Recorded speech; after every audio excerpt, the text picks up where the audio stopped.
So he kicks off with the consequences and problems of Humean consensus. So he starts off by saying the sort of arguments articulated by Hume eventually become dominant in much of the academic philosophy with far-reaching effects.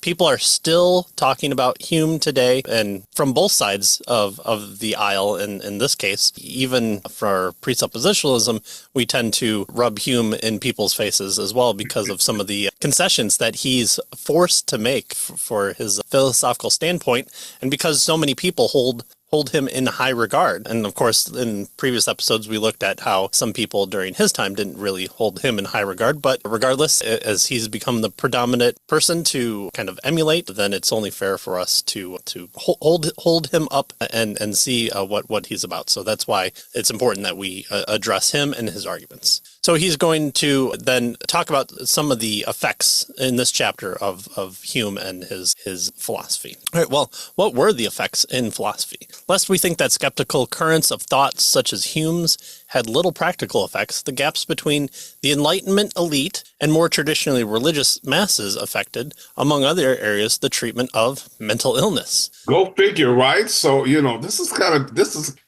if it wasn't sad, it would be funny. When you look at what he's going to say here, Among the poor confined to asylums, patients who insisted that their torments were spiritual afflictions were liable to have their beliefs numbered among their symptoms. Both John Wesley and George Whitefield secured the release of individuals from such asylums who they believed to be merely religiously devoted. 90 patients admitted to Bedlam between 1772 and 1795 were said to be insane because of religion and Methodism. So if you're a Methodist, you're insane, right?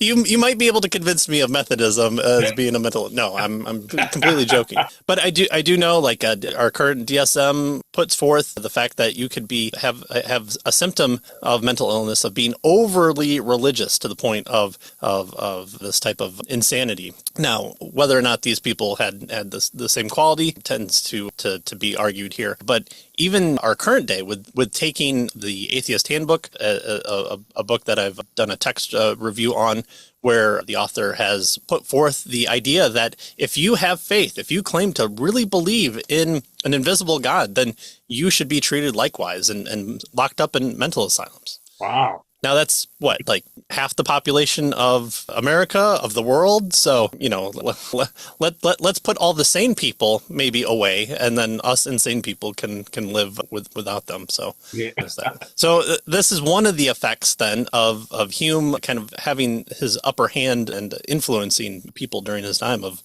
committing the faithful to insane asylum. My goodness, yeah.